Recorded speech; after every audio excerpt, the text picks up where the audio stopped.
Hey, welcome to my channel. I'm excited to get into this with you.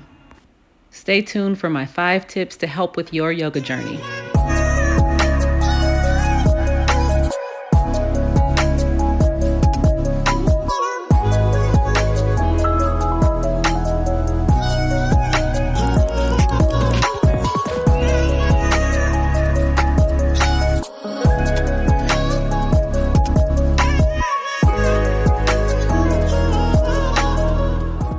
What is up, YouTube family? It's been a while. I admit it's been a little while since I've been on and connected with all of you, at least through YouTube anyway. And that is totally on me. I will admit that YouTube production is more involved. It's a bigger task than I thought it was. And I realized I had some things to learn when it came to producing videos for YouTube, and I still have some things to learn. But I've been busy and I've been learning.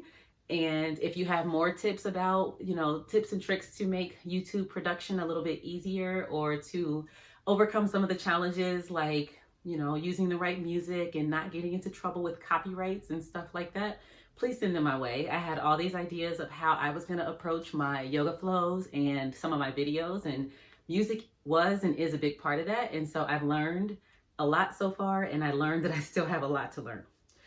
Anyway, but that being said, I'm back, and I thought, you know what, 2021, I'm ready to get back into connecting with our LSF community through YouTube and sharing some of the thoughts and tips and tricks and yoga flows and wellness, mindfulness, all that good stuff that you guys are joining me for. And so I figured for this first video, kind of heading into 2021, or it's probably 2021 by the time you're seeing this, why not start at the beginning? And what do I mean by that?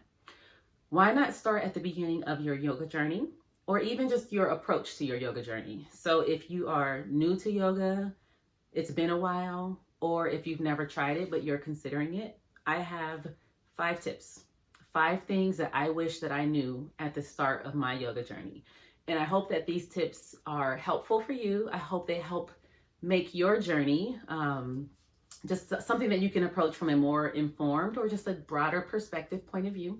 And I'm just going to jump right in. So again, 5 tips. Number 1, and one that I think is probably the most important, no experience required. There is no experience required for you to begin your yoga journey. You don't have to already be able to touch your toes. You don't already have to be able to meditate. You don't have to be able to meditate after 6 months of your yoga journey, right? I think a lot of times we come into yoga with a lot of, I won't call it misconceptions, but beliefs or stories around what a yogi is supposed to be or what a person who practices yoga is supposed to already do. And honestly, I laugh and I tell my class all the time, yoga is like church. If you attend church, it is come as you are. Each day might be different. You are going to be different than the person next to you. Just bring yourself and open yourself up to the journey, to all that is yoga. And I think that you'll find a really powerful experience. Perfect segue into my next tip. Number 2, your journey is yours alone. So it is not about what's happening on your neighbor's mat. It is not about what you saw on Instagram or YouTube or what somebody else that's doing yoga can do. It is about you. It is about where you are today. It is about how you feel today. And it's about what poses and how the breathing is supporting your practice and your flow today. So as teachers, we often tell our class, it is not a competition. Your journey is yours. Your mat is your safe place to be with your own flow. And we really do mean that. It's not about whether you can touch your toes and your neighbor can't, or whether your neighbor can touch their toes and you can't. It doesn't matter. It is about you finding space, right, to be in this experience and to draw from this experience and to take from it what you need. So I think that one's super important too. Your journey is yours alone. Take the breaks when you need it. Take the child's poses when you need it. Stop and grab water when you need it. Let it be your practice. Make it your own. Number 3. Oh my gosh. I wish somebody had told me from day one, props are our friend. Props. yoga blocks, yoga straps, all those things that we often mention or recommend in class as teachers. And we say, hey, if you've got a block, go ahead and place it under your hands, or bring the earth closer, or sit on this block to help open your hips. I think a lot of times people think of props as something that's just for beginners, or just for those that are maybe not as able, whatever that means to you. And it's really not the case. I think my practice deepened, and this was years in. I think my practice deepened when I started making blocks a regular part of my yoga experience. It helps me get into poses, to open up more fully, to ground more deeply. I can't say it enough. Props are our friend. Use them. What's next? Number 4. So everything is not for everybody. Everyone is not for everybody, right? What do I mean by that? I learned really early on, I learned during my yoga teacher training, to the wise Stacy Shirley that trained me.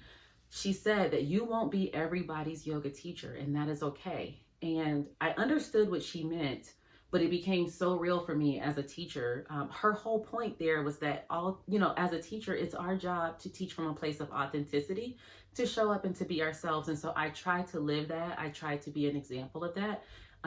I believe that for those in which my style resonates, they will gravitate to me and they will take what they need from the flow.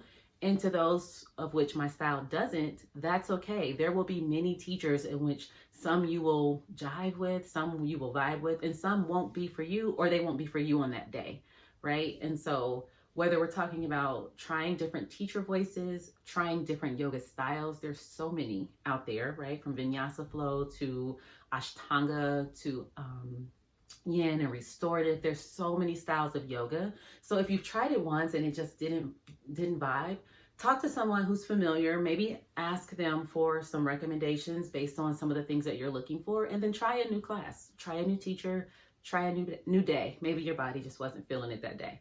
Lots of different things, but give yourself a pass, give yourself space to decide what's for you and what's not.